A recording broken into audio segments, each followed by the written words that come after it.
I'm delighted to welcome Rob Himburg. He is the director of Upland Hills School in Michigan, and he's also a coach practicing a humanistic approach, which means you focus on the needs and interests of each child to help them and support them in reaching their full potential. And you've been leading outdoor activities, camps, and sports as well for many years. So I'm really looking forward to today's conversation. Thank you so much. So am I. Really, it's a pleasure to have this opportunity and looking forward to a really nice conversation today. So would you like to tell us, guide us through your journey, how it all started? I'd love to know where this passion comes from. Where was that spark that created that passion for what you do and what you've been doing throughout this journey? Yeah. Well, thank you. I think, honestly, I won't take up our whole time with the story, but I think really when I look at it now being this far on in my professional life and my career, and now being a parent for 17 years, gives you a perspective that you don't have when you're younger, of course. And I think about my childhood a lot, especially because, my everyday experience is being a school director of young children. So I'm in the company of young children all day, every day, and which of course I love. But I think it keeps you a little more connected to the sort of memories and experience of your own childhood. And I'll have to say, I do really believe it. It has been a part of my life since I was a child. I just was always, my childhood was sort of split between Michigan, where I am now, which is in the middle part of the country, surrounded by these beautiful freshwater lakes, of course, the Great Lakes, and beautiful woodlands. And I was always climbing trees and swimming in the lakes and going, like building rafts and going down the rivers and just outside and loving the natural world in a really big way. And I couldn't have said this at the time, but I think it was really important, to me and to my development. And I always had a fairly, according to my parents and everyone else, a fairly large excess of energy to expend every day. I was kind of one of those kids. And then we moved to California, and then that meant the ocean for me, like just living as much of my life in the ocean and at the beach as possible, and all the really fun things that go with that and go with that lifestyle. So then as I sort of became older and got more involved in organized sports and went through, high school here and college, and continued to be really engaged in sports and studied psychology, of course, in college, it all just kept sort of swirling around the same concepts for me, which was that, for us to really imagine our potential and then to go about trying to realize our potential, whether it's intellectually or socially or intrapersonally. The natural world was always a primary teacher for me in that regard.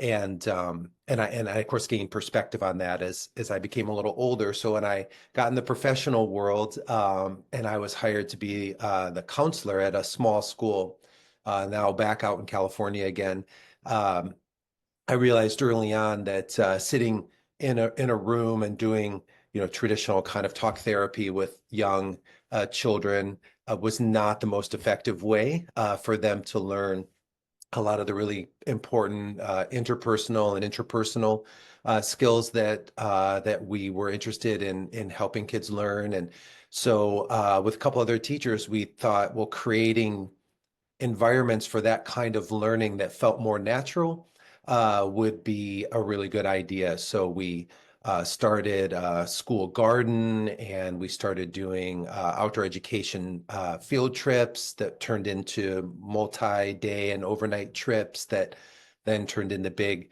far-flung adventure trips to different parts of the world. And it just kind of grew from there. So that really, I think, was very critical to like informing my whole idea around childhood development and what kids really need to thrive, and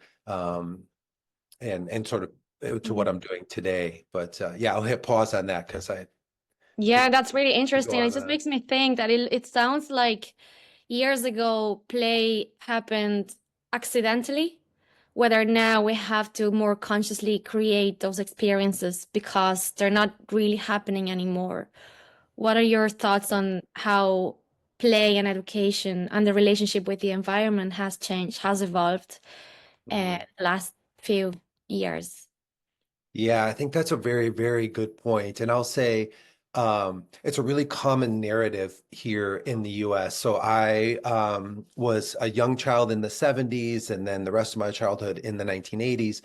And it's common for my generation, my peers, to talk about the freedom and the Mm. expansiveness of our play when we were children, that we were allowed to roam our neighborhoods um, and no one was really tracking us too much other than, all the parents knew when we were hungry enough or it got dark enough, we would come back. Yeah.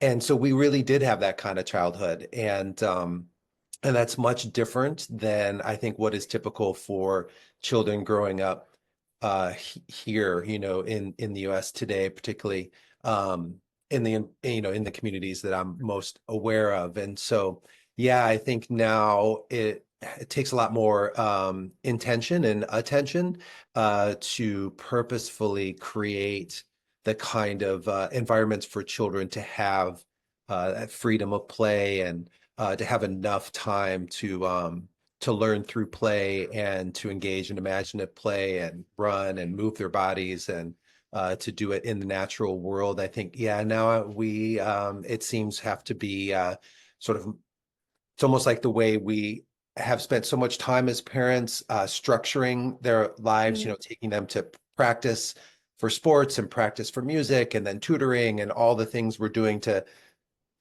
sort of be cruise director of their lives, to recognize the importance of just giving back that unstructured, free time to roam and to play and be with their friends is incredibly important. And I do see here it's maybe not mainstream yet, but the pendulum swinging back just a little bit to really recognize the importance of that kind of unstructured time for kids.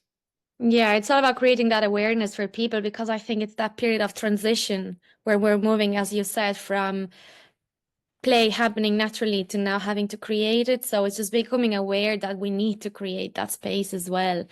There's a thing I quote on the website when I went to the Upland Hills website that says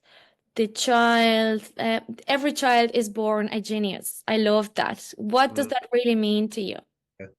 Yeah. Oh, thanks for bringing this up. So that's a quote by an American inventor and thinker, writer named Buckminster Fuller, who was very important to the founding of the school and the founding of the school where I am now, Upland Hills, and its founding director, who was a student of Buckminster Fuller. And I would encourage everyone to find that quote and read the rest of the quote, that paragraph where he's quoted, because he goes on to say that a lot of what's happening in childhood, primarily through schooling, is I think he uses is the word kids are being de-geniused through schooling. And so for us, what that means is these are human beings in development, and we receive them as young as 5 years old, and they're with us till they're about 14 years old.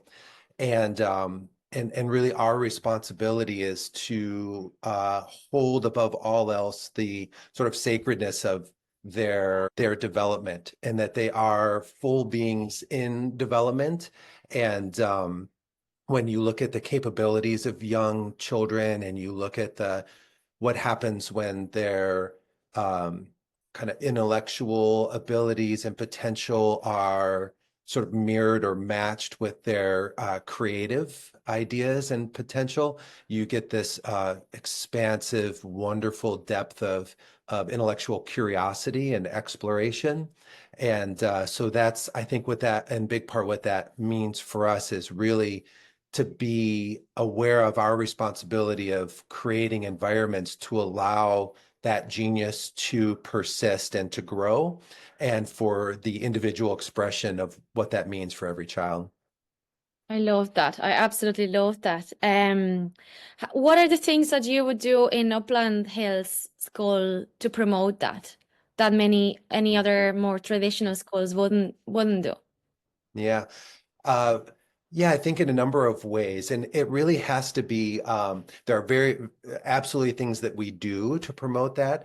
And I think those doings are a reflection of it being the foundation or the basis for what our school is. So I guess what I'm trying to say there is that it really needs to permeate everything that our school environment endeavors to do for children. So it can be anything from the amount of time outside that we give them on any given day.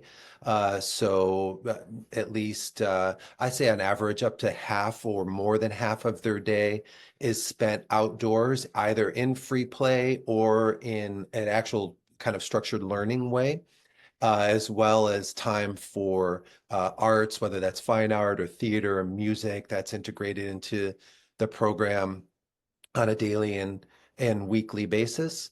And yeah, I think there's also holding the sort of social learning as primary to all the other types of learning they'll do here. So in our all the way through the school, it looks a little different, of course, depending on the age and sort of Mhm. development of the children and in their groups.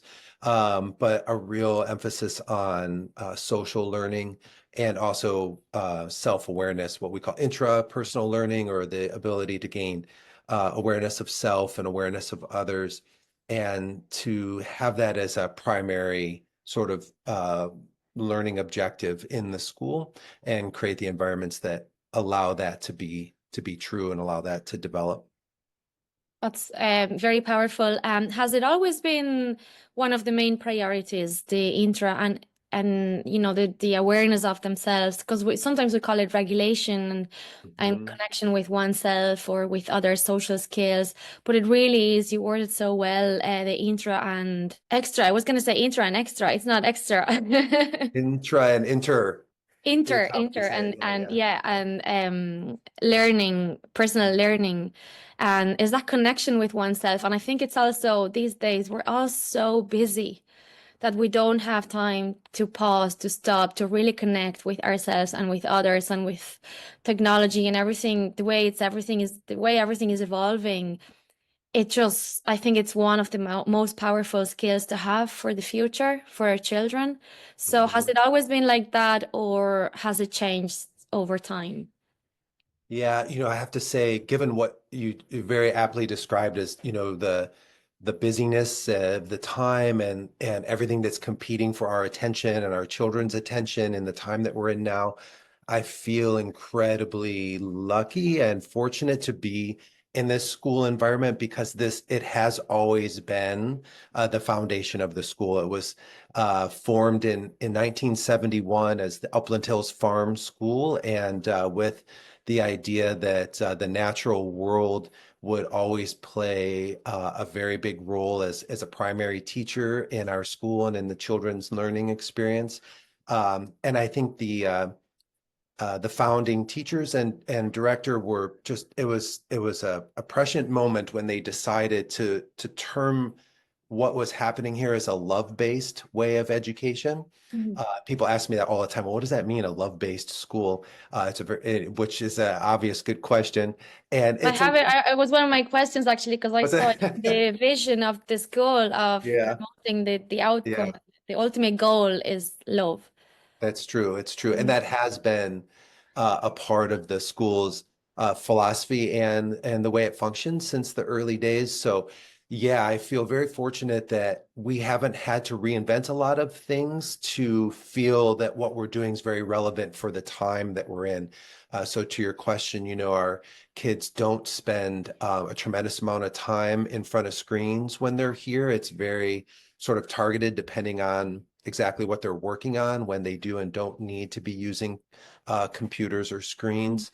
Um, and we do a lot of building. So there's a lot of like gross and fine motor skill building that happens from an early age. And because they're young, we can really um, really dive deep into the exploration of it. You know, we don't have to be as concerned with with the production, particularly at the younger ages. It's really, we want them to sort of fall in love with what they're doing, whether it's learning about the amphibians or reptiles that live in our vernal pools this time of year and why they're so important to our ecosystem in this wooded area, the inland lake area that we live.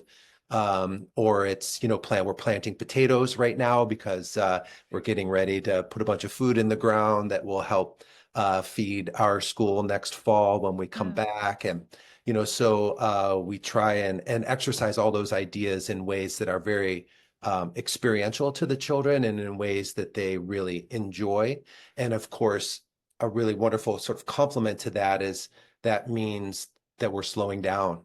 You know, we're taking the time to grow food that will then harvest and eat and enjoy months from now. And so I think for us, staying very connected to the natural world allows us a rhythm that feels more in tune with the seasons and Mhm. weather. And, you know, here we have four very distinct seasons, so we can slow down and enjoy all the new sort of spring sounds and the animals that are back and things like that. And so, yeah, that's always been a part of the school, and I feel it's never been more relevant than it is today.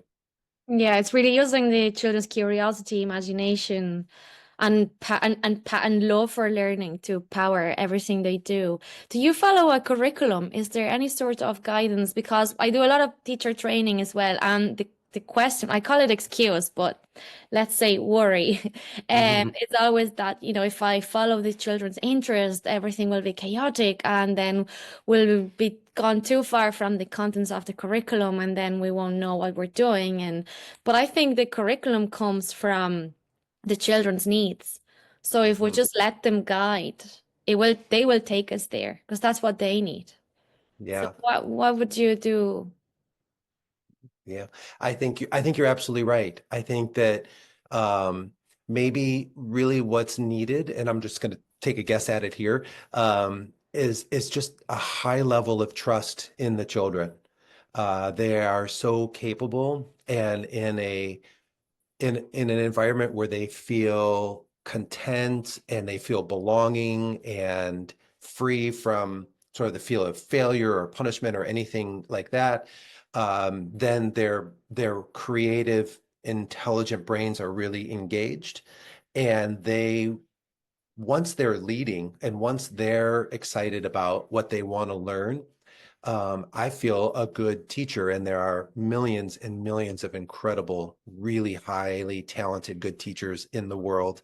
They know how to work the curriculum into this really wonderful place the students are taking their interest and their imagination and their sort of creative intellectual curiosity. And I think that's what we do here. So we definitely have, you know, it's a full academic, comprehensive academic program. When our children graduate and go on to what we call high school, they tend to do exceptionally well, even though the environment's very different from ours. Typically, there aren't really high schools that are similar to our school in a lot of ways. But I think it's what they take with them, you know, Mhm. and in that way they have everything they need. They build the skills, you know, skills. I think that's where we get nervous, right? They're not going to have the skills, they won't know how to do enough math, or their grammar won't be they won't have proper grammar so they can be good writers, or they might not know the history that they need to know, all of the things, of course. And we're a school. That is why we're here, of course, for kids to learn a whole lot of really important information and knowledge, and to gain skills. But I think at least in our country, and I wonder if you would think it was similar in Ireland and elsewhere, we are really pushing the skill building at a younger and Yeah. younger age here.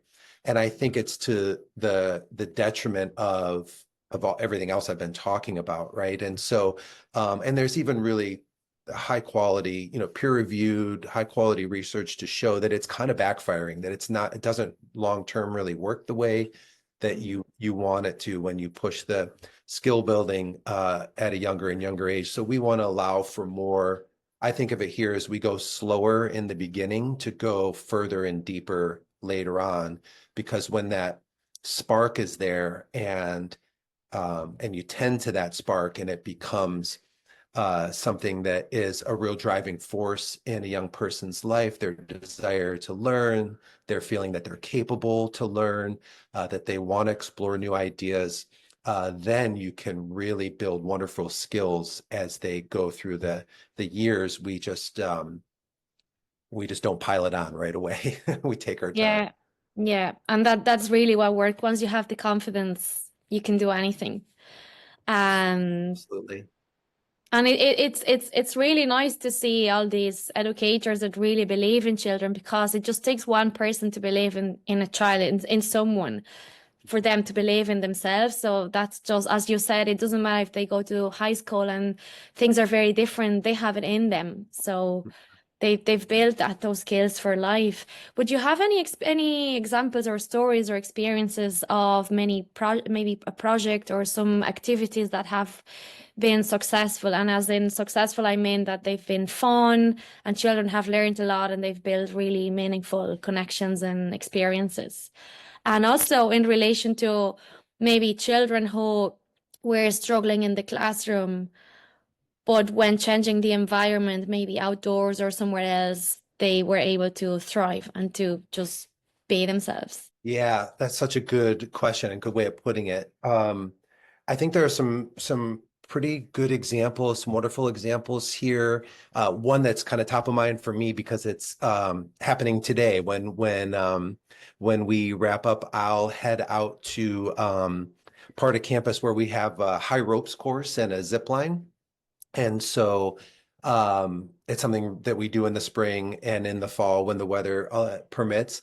And so that's an area where we feel some incredibly important opportunities for um, learning, like self-learning and group learning can take place that don't have to do with your ability to form a really wonderful, essay, persuasive essay, 5 paragraph, well organized, proper use of grammar kind of essay, or it's very different than learning algebraic equations and things like that. This kind of really core skill building that's going on in other parts of the day.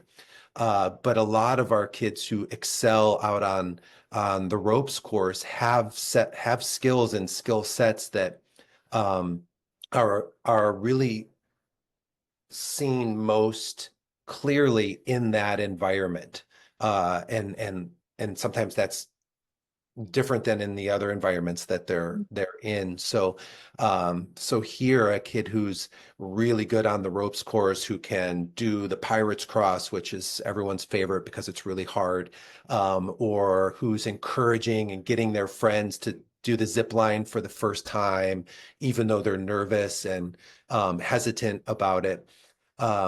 Those kinds of opportunities for kids, I feel, live in an area of learning and growth that are separate from what we think of as, the core academic skill building, but that are not only every bit as important for them to explore and to learn in their lives, but also then sort of loop back around to support and to bolster the other kinds of learning we're asking them to do.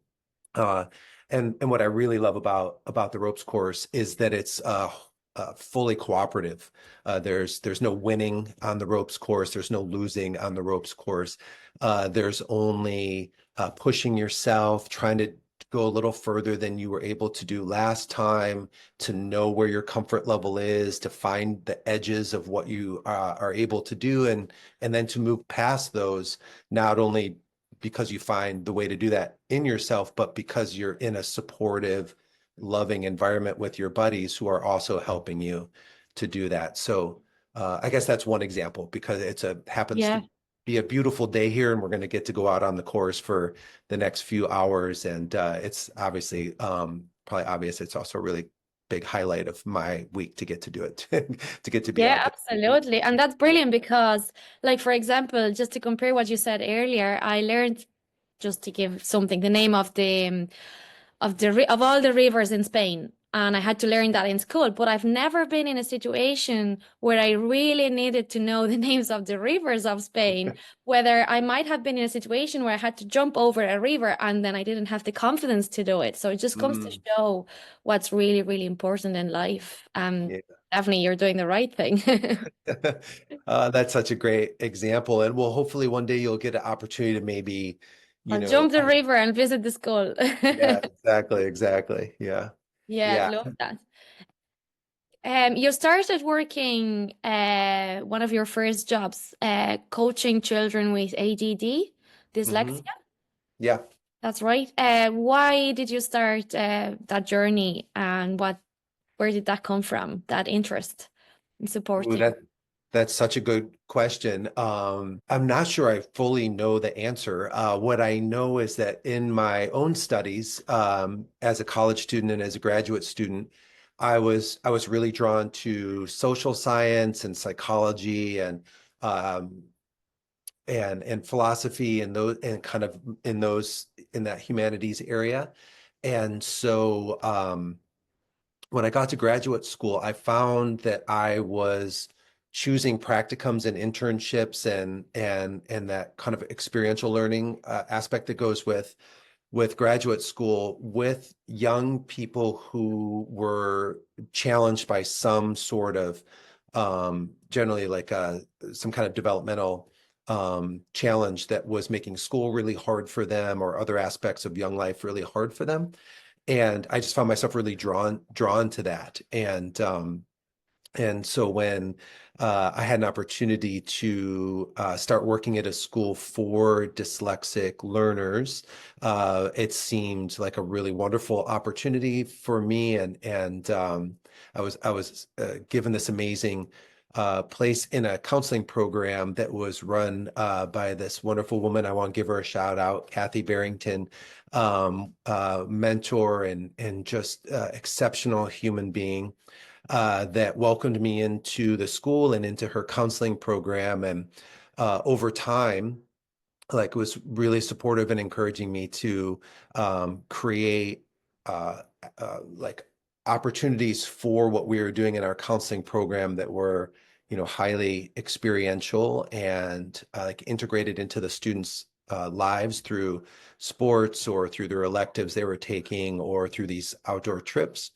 Um, and I realized uh, these were students who struggled so much with language, right? So with dyslexia, has nothing to do with intelligence. It really doesn't have anything to do with ability other than the process for learning language needs to be very specific and targeted. And once that was happening for them at this highly specialized school where I was, you just saw their abilities take off, and then you saw their intelligence having an avenue for expression. But then in all these other realms, they were just exceptional. It was so fun to coach these kids. And when we would go out and do trips out in the wilderness and go to national parks and things like that, they were the rock stars Mhm. of all the groups that were there. And it really helped me understand the power of environments, that we were putting a lot of attention on what we were calling their disability. It's still termed that way, of course, that whether it's attention deficit disorder or dyslexia or nonverbal learning disorder, or what at that time in my career was called Asperger's. A lot of these kids who were dyslexic also came with some other identification around their learning and around their development. And it became totally obvious, at least to me, that when you change the learning environment, that thing that was termed a disability either fell below a threshold of identification or it went away. It seemed to dissolve entirely. And that really sort of um, it really sort of just rocked my world, to be honest, about and thinking about development and children and learning. And and at that time I became aware of this really wonderful doctor. His name's Dr. Hallowell. He's done some incredible work in the field, primarily of ADD and and what was called ADHD until recently. And he was taking what at that time was not just controversial, but he was really kind of lambasted for it in certain circles, what was called a strength-based approach to seeing it as something other than just a disability. And so that combination of being in that school environment and becoming aware of him, and then eventually meeting him and becoming colleagues and friends and starting this camp together, it really changed and informed and changed my thinking about what we had called ADD and dyslexia, Asperger's, and other kinds of developmental what we call disabilities, which Yeah. is not a term I usually use, but Yeah, yeah, it's very powerful, and I love that term of strength-based approach because it's so positive. And I think for so long we've been, as you said, focusing on what's missing Mhm, instead of being able to see, but what's there. And mhm. it's how unique we all are, and it's our strengths, and it is there. So just wanting to see it, and it's all about perspective. And bringing that to education can just, again, we can be that person that believes in the child because we can see their strengths.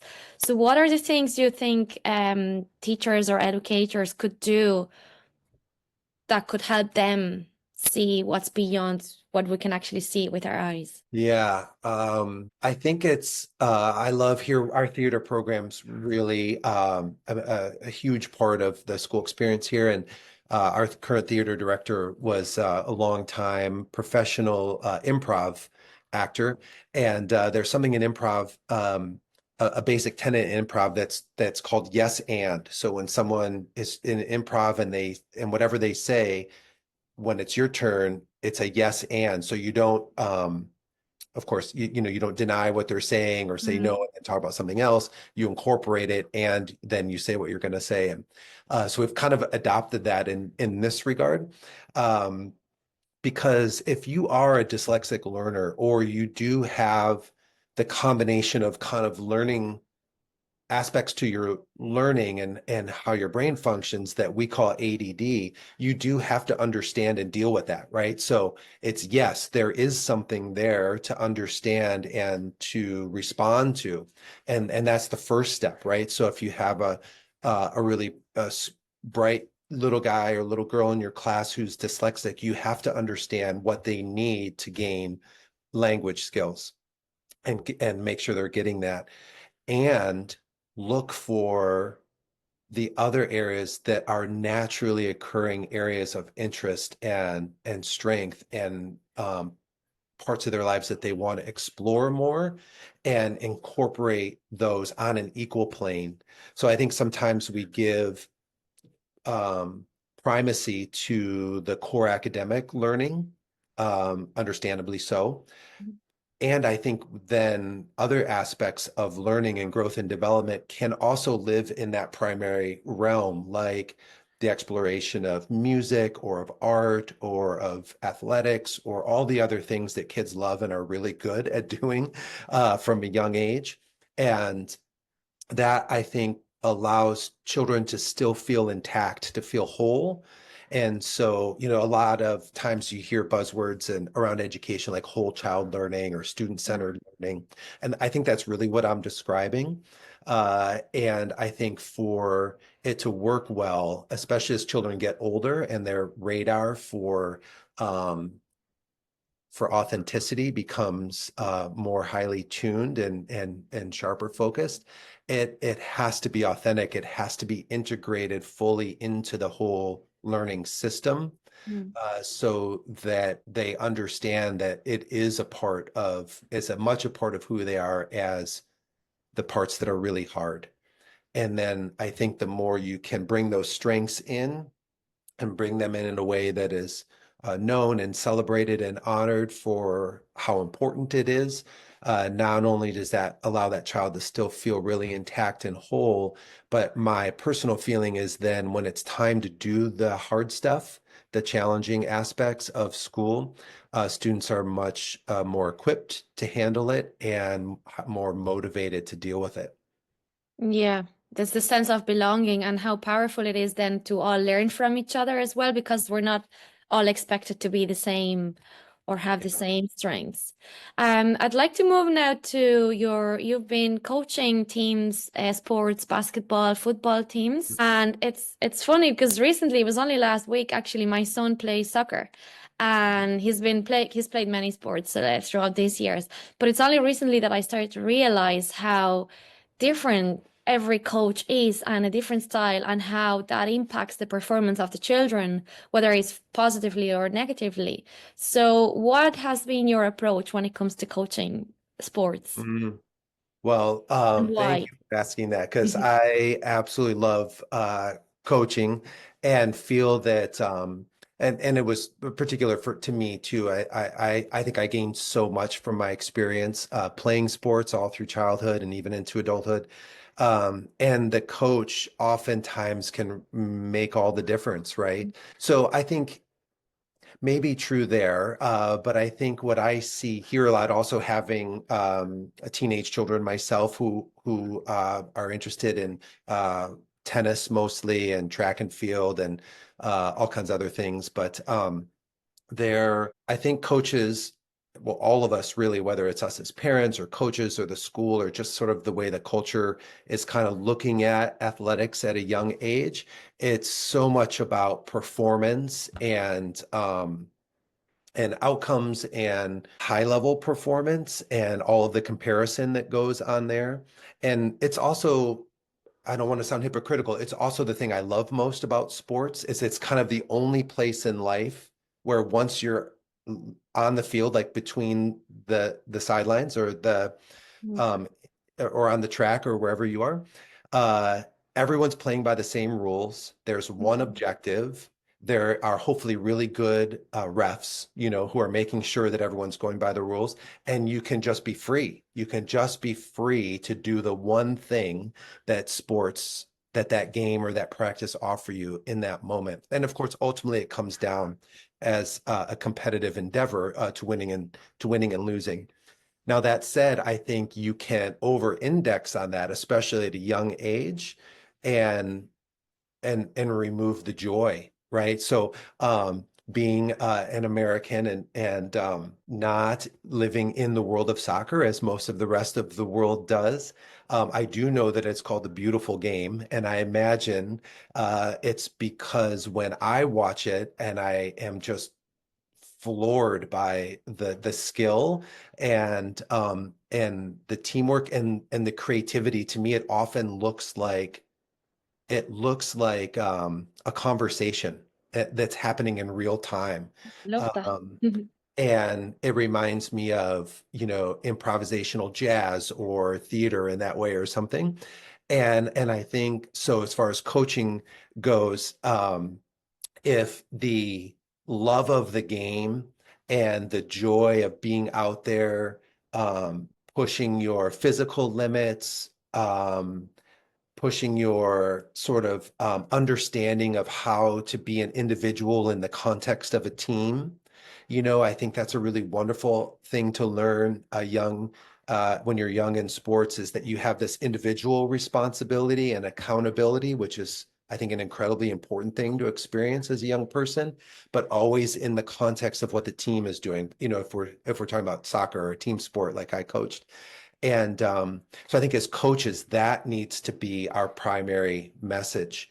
The winning and losing, I found, very much takes care of itself when you put those things first. And I will say I've always coached what I would call like sort of younger levels of sports. So children who are 10, 11, 12, 13, 14 years old, where it's just here in the US on the cusp of we're still doing this for fun.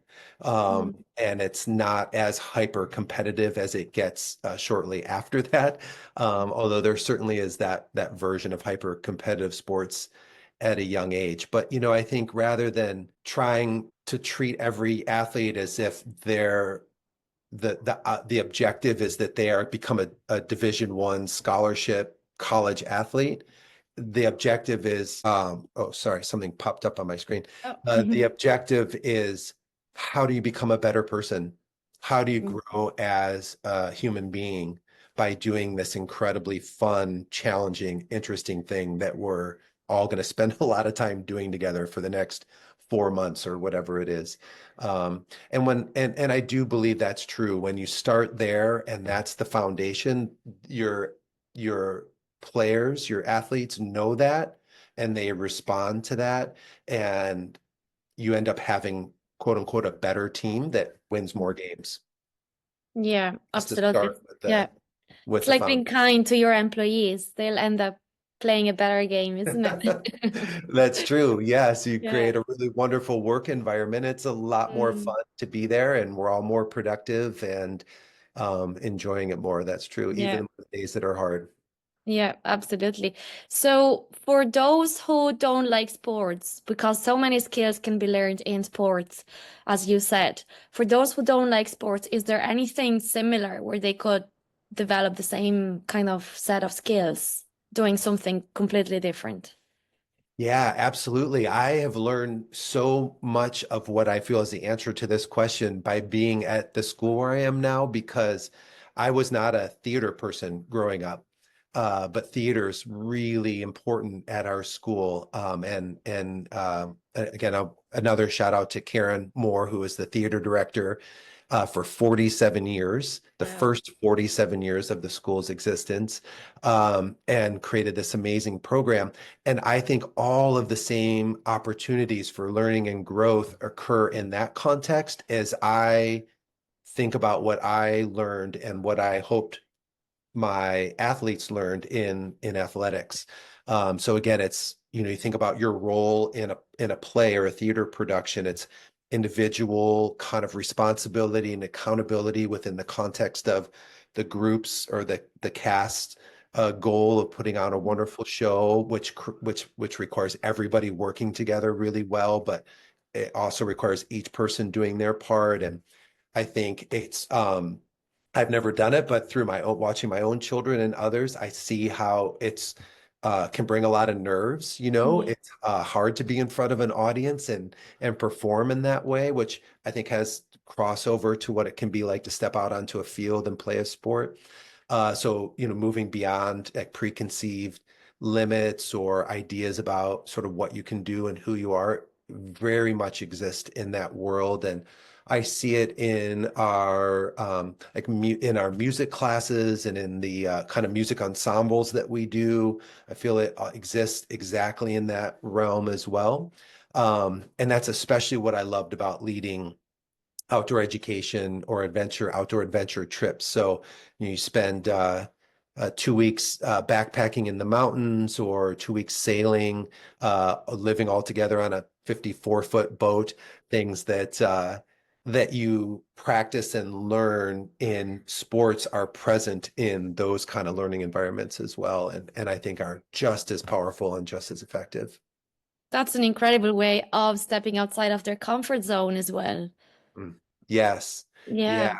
Yeah. And kind of thinking about your earlier question about childhood and how sort of scheduled and controlled a Mhm. lot of childhood is now, I feel one of the things that isn't on offer as much that is so important in development and for children is finding your edges, finding the outer edge at any given point of development of what you are sort of able to manage or to do or to learn at that time and then come up against those edges. And sometimes you go a little past them Mhm.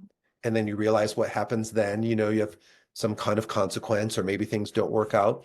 But now you know what you're Yeah. capable of, and then you continue to push and to grow. And I think that's the real risk of not allowing children to do that is they never know what their capabilities are, where their edges are, and then they're always looking to the adult to tell them Yeah. and to show them. And um, yeah, that might look okay or work for part of childhood, but it becomes problematic pretty quickly. Yeah, absolutely. And it could be both ways. It could be because they haven't experienced, they're not confident and they'll never do it, or they'll do it and they'll take it too far because they haven't experienced that in a safe environment. And then it just becomes dangerous. So Yeah. either way, not good. Yeah, that's exactly right. Yes. Yeah. So we moved to literacy because you mentioned you have rediscovered your passion for literacy and the importance of reading, writing in the early years. Mm. Why, what made it come back? Yeah, I think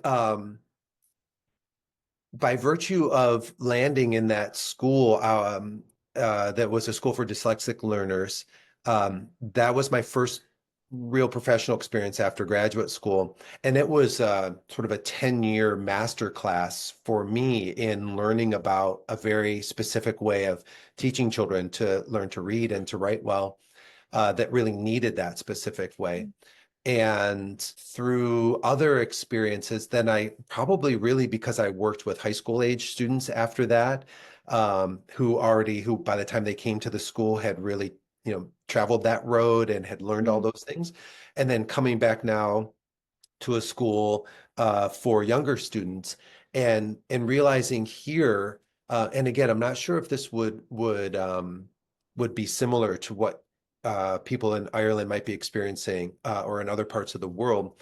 But in a big way, the public school system and in a lot of independent private schools too adopted a way of acquiring language skills that was often called whole language learning or balanced language learning.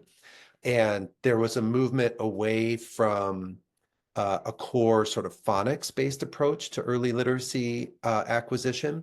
And that was what I knew well from my experience at the School for Dyslexic Learners, because what some form of what's typically called simultaneous multisensory Mm. language learning, experiential way of gaining Is language. that like you'd be touching the letters while trying to say the sounds, or is that right? Exactly. Yeah, yeah. Yes, Okay. exactly. So you might have sand trays and you're tracing Mm. the letters in the sand. So you have that real strong tactile experience and you're saying it at the same time Mm. and you're hearing your friends say it and the teacher saying it.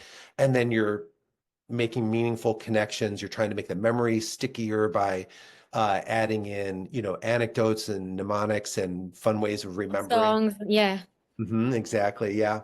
And so that was just what I knew. And at that time when I was at that school, we sort of had a saying that I think we felt really sort of a lot of pride in, which was that we thought that way of learning was the best way for anyone to learn language, but it was a necessary way for some children to learn language.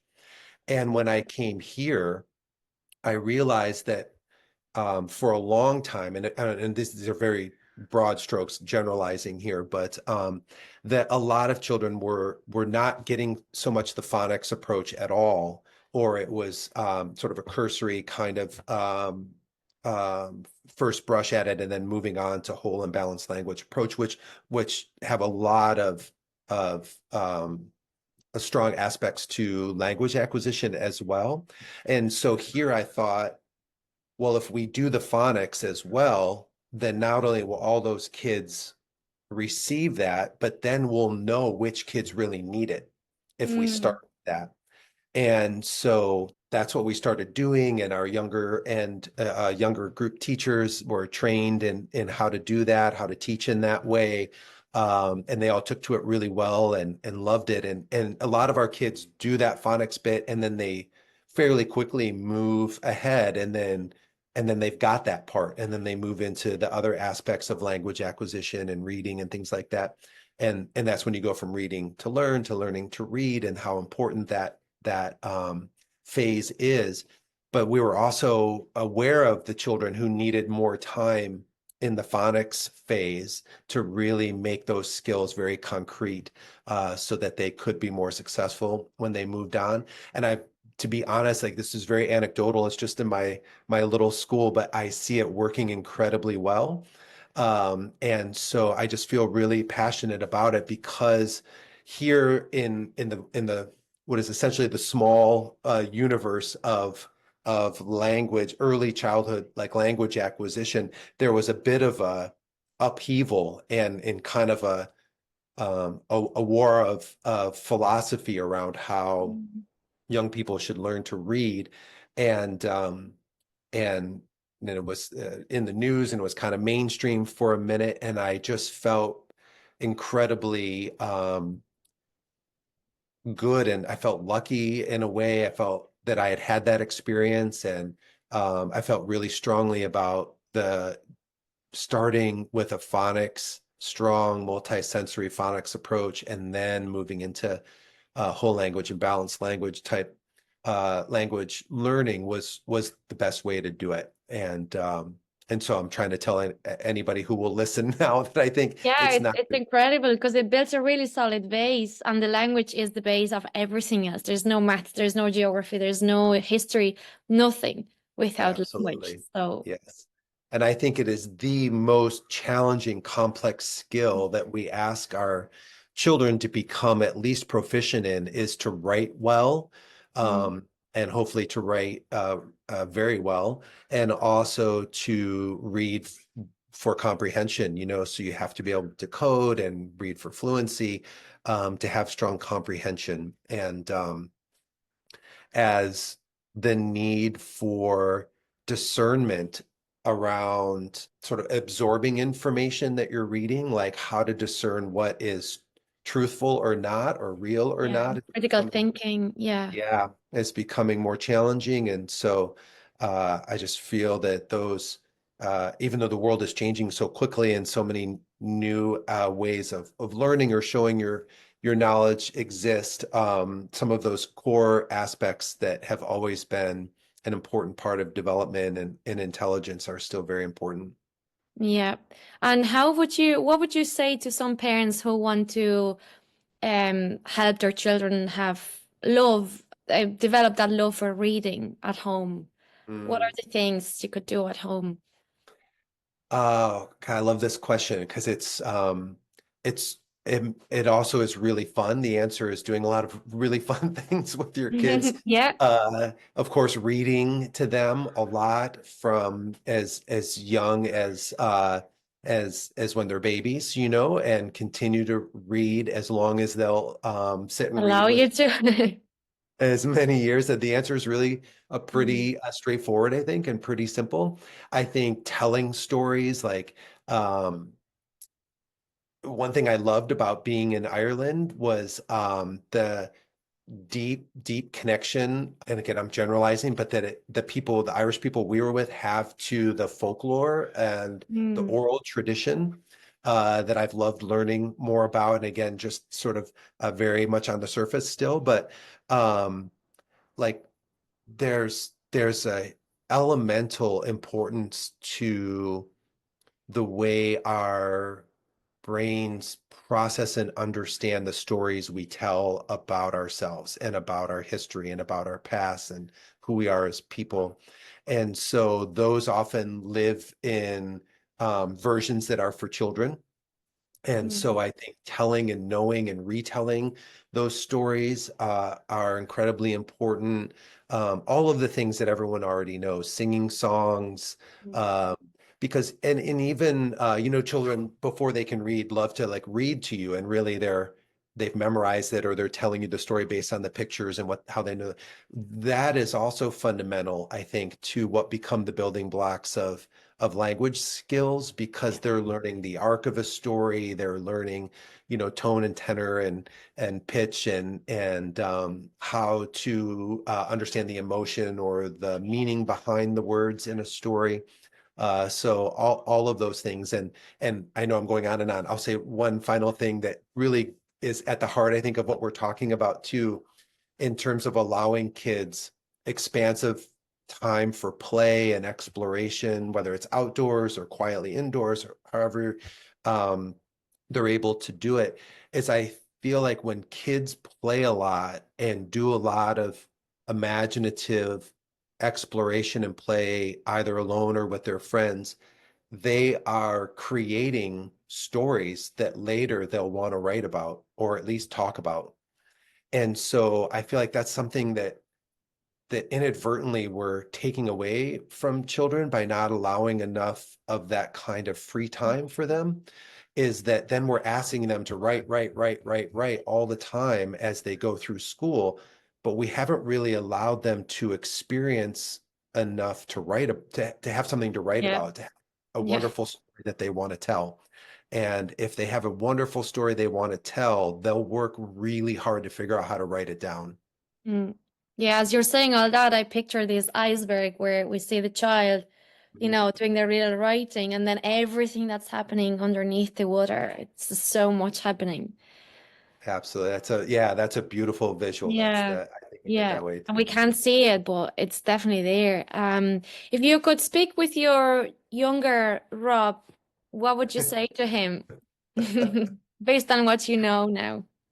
That's a great question. That one catches me off guard a little bit. Um, Finally.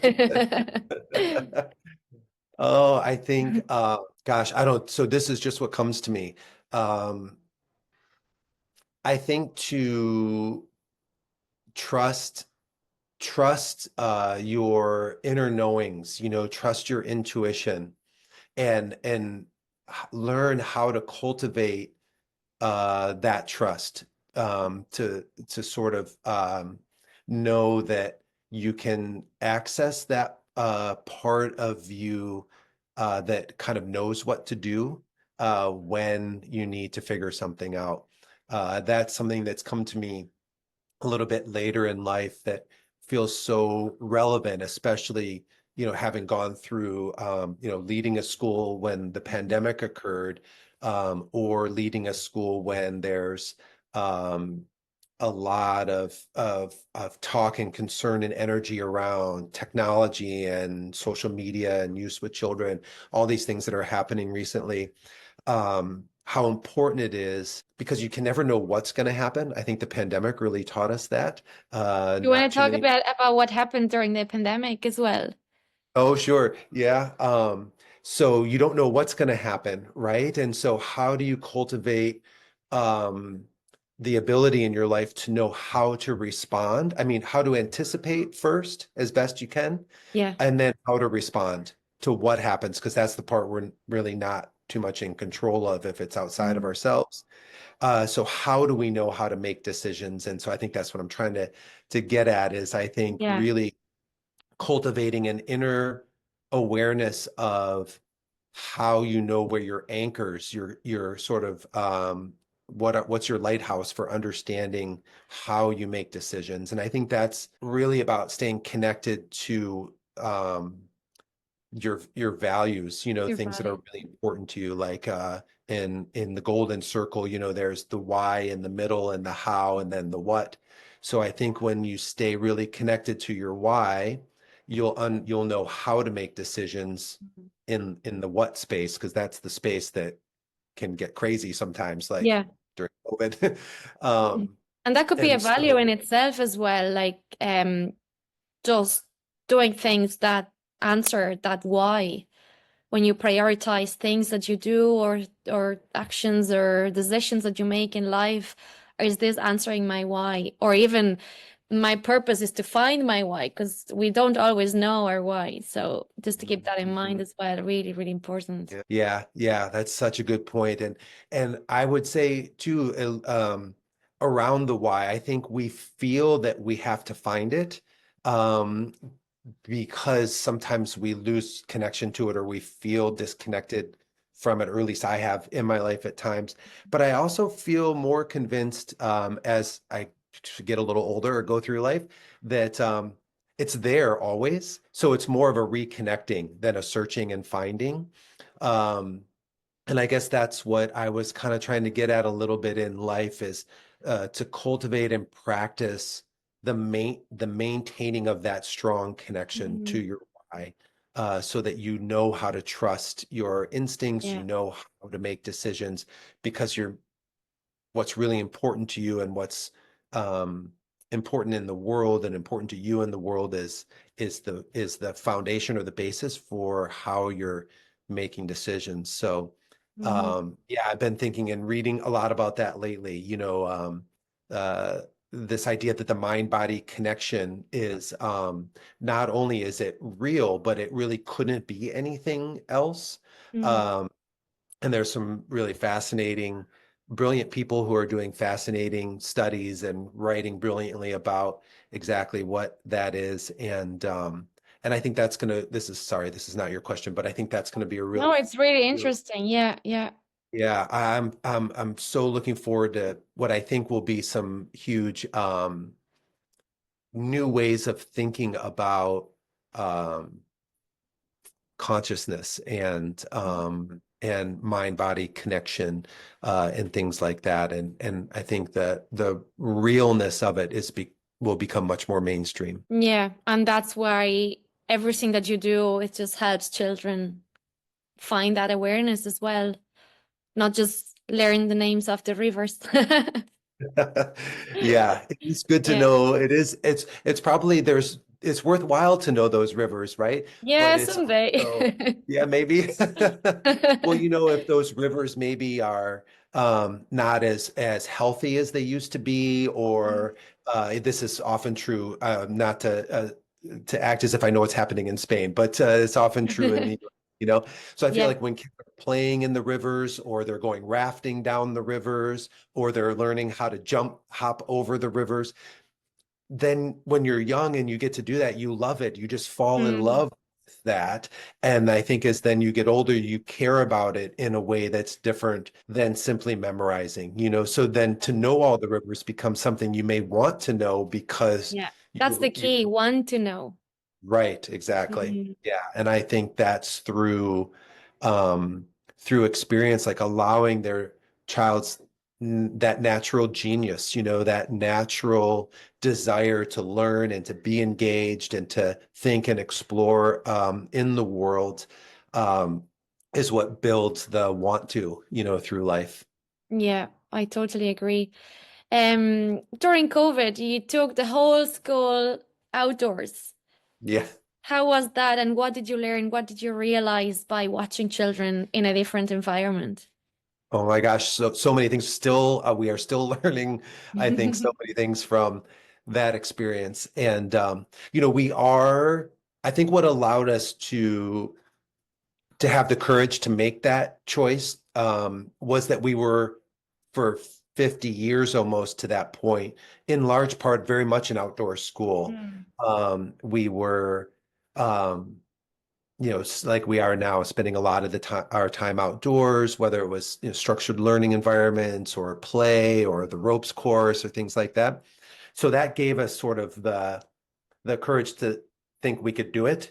And what really, I think, made the decision for us was when we left school, as everyone did in March of 2020, we did what everyone did, which was we tried to stand up an online version and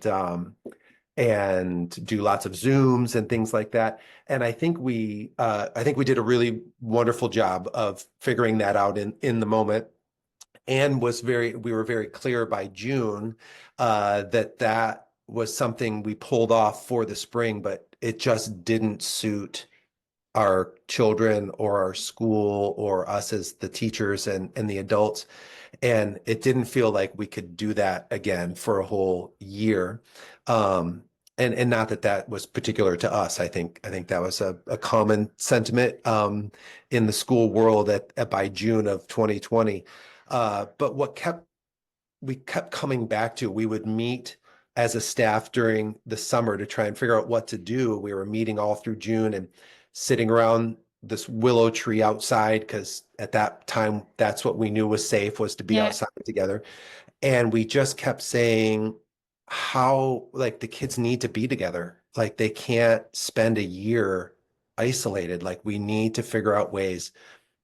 And our parents were telling us that, like, what can we do? This isolation is wonderful in ways for us as a family, but this isn't a long-term good solution. And so that really was what drove it. We settled on a few things. One was, how can we create something that every current family could say yes to? And how could we do something that had us together, that we could be in person. And because we were already somewhat to a degree an outdoor school, we just took that huge leap and said, it seems to be safe outside. Even our most cautious families agreed. If you wanted to wear a mask, even when we were outside, that was fine. And we have to do it. We have to see if we can do it. And it was okay to start because we have not wonderful, we have wonderful summer weather. It's warm and Mm. sometimes it's thunderstorming or whatever. But we knew the first couple months, it's generally beautiful in this part of Michigan. We have these wonderful extended falls and beautiful foliage, and it's really nice temperatures. And then we also have a pretty serious winter where it snows a lot and doesn't get above freezing and Wow. stays like that for a few months. So we sort of thought, well, we can buy some time and figure out the winter while we're doing the fall. And that's just sort of the stage we were in. And that's what we did. We figured out our community rallied in an incredible way, and we raised a little bit of money or enough money to build decks. And we did buy, I say outdoors, but we did buy these large canvas tents, Mhm. canvas like sidewall tents, and we put those up on the decks, and that became sort of the class space. Um, but I'll tell you, in January, it's still, even with a heater in there, it still felt very much like outdoor school. Yeah, I Uh, can imagine.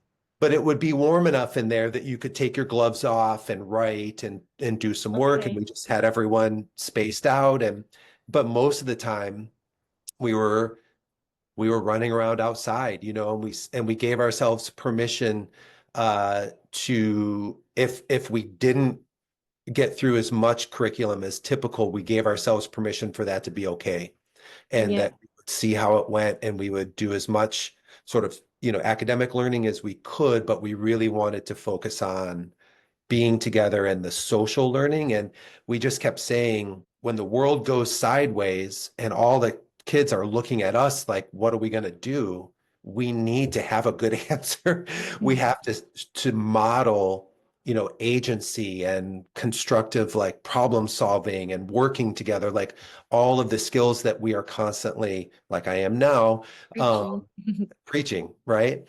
And so how do we do anything other than figure out how to model that? And that was the driving force for us. And it was really hard. It was incredible. My daughter, who was 10 at the time, still says it was her favorite year of school, Oh, because she was 10, and then we had bonfires going all the time and sledding and building snow forts and then doing that's some really interesting because a lot of the time when we think everything is going wrong, kids are having the best time, Yes. isn't Yeah, it? that's a brilliant point. That's so true. Yeah.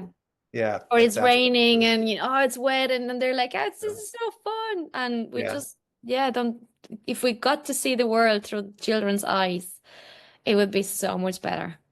Hmm. That's beautifully put. That's exactly right. And I think it forced us and required us to become more childlike in our thinking and decision making so Mhm. that we knew what to do for them and with Yeah. them.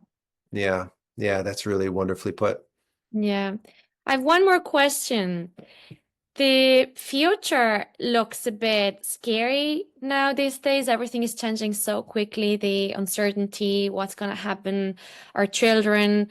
Um, before you go to college, you kind of have your path nearly built, and you know exactly what to expect. Right now, it's really hard to know with AI taking jobs, and we Mhm. don't know what's going to happen. But I'd like you to share with us and anybody listening just a take action plan. What are the things as parents and educators that we could start doing now if we haven't yet with our Mhm. children to support them for tomorrow, the way things are today? Yeah. Yeah. Yeah, it has to be on every educator and parent's mind, right? Like that has to be Mm. one of the main kind of keep you up at night questions Yeah. right now. That's so true. And again, like kind of, going back, to what we were talking about a few minutes ago, we don't know what exactly is going to occur. We can see these trends, we can see like what AI is doing now and where it may go. We can, like look at some of the sort of ungrounded or instability that exists in different ways in the world and kind of get a feel for what might be trending. But it's really hard to say what exactly is going to happen. So I feel that for our children, for the world they're growing into, um, it's what in the US are often called soft skills. I don't know if that's how they're termed other places or if I that's a heard, yeah, yeah. yeah. And in a lot of people, the first thing they say after soft skills is how much they don't like the name of that term, because it makes them seem as if they're sort of less important or secondary or something. But I don't think of them that way at all, you know. So I think, well, what skills or what attributes that are already naturally occurring in children and in people are most important to be sort of shining a light on and helping children develop for the world they're growing into. And while I think all the academic skills are still really important because you might not like a lot of, you know, the common sort of refrain is, well, when am I ever going to use this algebra, you know, theorem, you Mm, know, or when am I going to need this equation? And it, well, of course, depends on what you grew up to do. But what's also true is by learning to do that, you're growing your brain kind of as a muscle, right? Like you're creating more intelligence and more potential for yourself. So there still is huge value in pursuing all those skills, especially going back to what we were talking about in terms of writing and written expression and things like that. I still think is incredibly important. And you know, a lot of the industry and jobs that like our children may have at some point in their adulthood maybe don't even exist yet or are emerging at this time without a lot of you know, there's no real history there, and there's not a lot of sort of structure that's going to guide exactly what those industries or even professions become. So I think the area to focus on are what often here get termed soft skills or social emotional learning or something like that, but that I think are really the critical areas of focus. So it could be things like intellectual curiosity. It could be things like resilience, or even a term, which I don't love the term, but I love what it means. Anti-fragility is a term I learned during COVID. And that concept is sort of beyond resilience, you know, so you're moving along in the world and something happens that kind of knocks you off course for a while. And then the resilience that you need is to get back on course. And this idea of anti-fragility is that you don't just get back to where you were, but that when you come back, now you've got greater skill or more ability to sort of be more resilient or less likely to sort of get knocked off course. I think creative problem solving, your ability um, to to engage in what can be called active listening or even radical listening is a term and a concept that I've been learning about lately that I really love. So it's all the ways that will allow us to better connect as human beings. Like I don't think there can be a more important thing right now than to mm. go outside and find someone to connect with. Get in the real world, get with real people, and figure out how to be a real person in the real world, especially if people don't think in a lot of the same ways as you or haven't had a lot of the same experiences as you. Um, to me, that seems most important for us as adults to understand now for our children and to help them prepare for the world they're growing into. Yeah, I couldn't agree more. That's one thing that nobody will take away from us. It's our connections and our potential for connections with others and with ourselves. Yeah, Oh, thank you so much. That was such an eye-opening conversation. It's just wonderful to see all the work that you're doing, and the school and how powerful that is for all the children. So well done for all of that. Thank you so much for yeah, sharing the journey with us. yeah. Well, thank you. This was a wonderful conversation, and I want to thank you too for putting yourself out there in this way and sharing with whoever this reaches, and all the parents and educators and people who are interested in this. And I really do feel these small hubs, these networks that can connect to each Yeah, other, I think so. I create. always say if you either if you don't like something, you either accept it or do something about it. So this is my little piece of, in the puzzle. So yeah. Well, it feels really big, just to be putting it out there. It feels really important. And so thank you for inviting me, and Thank you. real pleasure to talk to you. And I hope everything in your next endeavor goes really well, and I hope continued Yeah, I'll visit the school someday as well. Oh, please do. I'd Please. love. Thank you. Thanks so much, Rob. Take care. My pleasure. Take care. Thank you.